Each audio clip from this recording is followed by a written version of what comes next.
ಅಲ್ಲೆಲ್ಲರೂ ಹೇಗಿದ್ದೀರಾ? ನಾನು ಕೂಡ ಚೆನ್ನಾಗಿದ್ದೀನಿ. ನೀವು ಕೂಡ ಚೆನ್ನಾಗಿದ್ದೀರಾ ಅಂತ ಅಂದ್ಕೊಳ್ತಾ, ನಾನು ನಿಮ್ಮ ಕನ್ನಡತಿ ಫ್ರೆಂಡ್ಸ್ ಮಾತಾಡ್ತಿರೋದು. ನಾನು ಇವತ್ತೊಂದು ರೆಸಿಪಿ ಜೊತೆ ಬಂದಿದ್ದೀನಿ, ಖರ್ಜೂರದ ಹೋಳಿಗೆ ಮಾಡೋಣ ಅಂತ. ಸೊ ಬನ್ನಿ ನಿಮಗೂ ತೋರಿಸ್ತೀನಿ ಹೇಗೆ ಮಾಡೋದಂತ. ತುಂಬ ಚೆನ್ನಾಗಿರುತ್ತೆ. ಇದು ಡಯಾಬಿಟಿಕ್ ಫ್ರೆಂಡ್ಲಿ ಅಂತಲೇ ಹೇಳ್ಬೋದು. ಇದು ನ್ಯಾಚುರಲ್ ಕಾರ್ಬೋಹೈಡ್ರೇಟ್ಸ್ ಇರುತ್ತಲ್ವ, ನ್ಯಾಚುರಲ್ ಸ್ವೀಟ್ನೆಸ್ ಇರುತ್ತೆ ಇದಕ್ಕೆ. ಸೊ ಬೆಲ್ಲ ಏನೂ ಆ್ಯಡ್ ಮಾಡ್ಕೊಳ್ಳೋಂಗಿರಲ್ಲ, ಬೆಲ್ಲ ಸಕ್ಕರೆ ಏನು ಯೂಸ್ ಮಾಡದೆ ಈಸಿಯಾಗಿ ಸಿಂಪಲ್ ಮೆಥಡಲ್ಲಿ ಮಾಡ್ಕೊಳ್ಬೋದು ಫ್ರೆಂಡ್ಸ್ ಮನೇಲೆ. ಸೊ ನಾನು ಇವತ್ತು ಮಾಡೋಣ ಅಂದ್ಕೊಂಡೆ, ಅದಕ್ಕೋಸ್ಕರ ವೀಡಿಯೋ ಮಾಡಿ ನಿಮಗೂ ತೋರಿಸ್ತಾ ಇದ್ದೀನಿ. ನೋಡಿ, ಇವಾಗ ಖರ್ಜೂರನ ಬೇಯಕ್ಕೆ ಇಟ್ಕೊಂಡಿದ್ದೀನಿ. ಇದು ಬೇಯೋ ಅಷ್ಟರಲ್ಲಿ ನಾವು ಕಣಕಕ್ಕೆ ಮೈದಾ ಹಿಟ್ಟು ಕಲಿಸ್ಕೊಂಡು ರೆಡಿ ಮಾಡ್ಕೊಳ್ಳೋಣ. ಇದಕ್ಕೆ ನಾನು ಚಿರೋಟಿ ರವೆ ಮತ್ತು ಮೈದಾ ಎರಡನ್ನೂ ತೊಗೊಂಡಿದ್ದೀನಿ. ಚಿರೋಟಿ ರವೆ 1 ಕಪ್ ತೊಗೊಂಡಿದ್ದೀನಿ, ಮೈದಾ 2 ಕಪ್ ತೊಗೊಂಡಿದ್ದೀನಿ. ಕಾಯಿಸಿರೋ ಎಣ್ಣೆ ಹಾಕಿ ಮಿಕ್ಸ್ ಮಾಡ್ತಾಯಿದ್ದೀನಿ, ನೋಡ್ತಿರ್ಬೋದು ನೀವು. ನೀಟಾಗಿ ಕಲಿಸ್ಕೋಬೇಕು.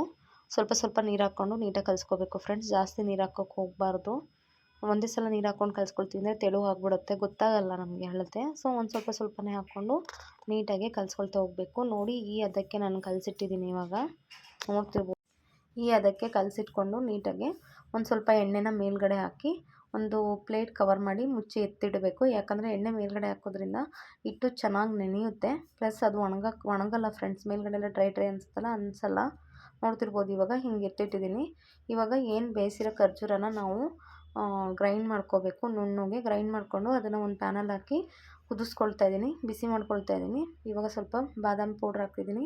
ಬಾದಾಮಿ ಪೌಡ್ರ್ ಹಾಕೋದ್ರಿಂದ ಚೆನ್ನಾಗಿ ಬರುತ್ತೆ, ಟೇಸ್ಟ್ ಚೆನ್ನಾಗಿರುತ್ತೆ, ಅದಕ್ಕೋಸ್ಕರ. ಮತ್ತು ಸ್ವಲ್ಪ ಏಲಕ್ಕಿ ಹಾಕಿ ಚೆನ್ನಾಗಿ ಮಿಕ್ಸ್ ಮಾಡ್ಕೊಳ್ತಾ ಇದ್ದೀನಿ. ನೋಡಿ, ಇವಾಗ ಉಂಡೆ ಮಾಡಿದ್ದೀನಿ.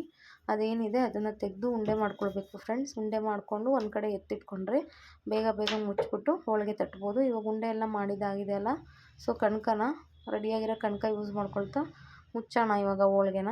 ನೋಡ್ತಿರ್ಬೋದು ನೀವು, ಮುಚ್ಚುತ್ತಾ ಇದ್ದೀನಿ. ಮುಚ್ಚಿ ಅದು ನೀಟಾಗಿ ಕವರ್ ಮಾಡಿಕೊಂಡು ಹೋಳಿಗೆ ಶೀಟ್ ತೊಗೊಂಡಿದ್ದೀನಿ. ಹೋಳಿಗೆ ಶೀಟಲ್ಲಿ ತೀಡ್ತಾ ಇದ್ದೀನಿ ಹೋಳಿಗೆನ. ಇವಾಗ ನೋಡ್ತಿರ್ಬೋದು ನೀವು. ಸೊ ಇದನ್ನು ಎತ್ತಿಬಿಟ್ಟು ಮೊದಲೇ ಹೆಂಚು ಕಾಯಿಸ್ಕೊಂಡಿದ್ನಲ್ವ, ಅದಕ್ಕೆ ಹಾಕ್ಬಿಟ್ಟು ನೀಟಾಗಿ ಬೇಯಿಸ್ಕೊಳ್ತಾ ಇದ್ದೀನಿ. ಎರಡೂ ಕಡೆ ನೀಟಾಗಿ 2 ನಿಮಿಷ 3 ನಿಮಿಷ ಬೇಯಿಸ್ಕೊಂಡ್ರೆ ಸಾಕು, ರೆಡಿ ಆಗ್ತವೆ ಹೋಳಿಗೆ.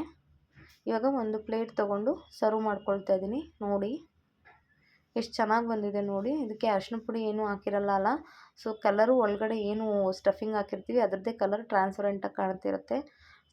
ತುಂಬ ಚೆನ್ನಾಗಿತ್ತು, ತುಂಬ ಚೆನ್ನಾಗಿ ಬರುತ್ತೆ ಇದು.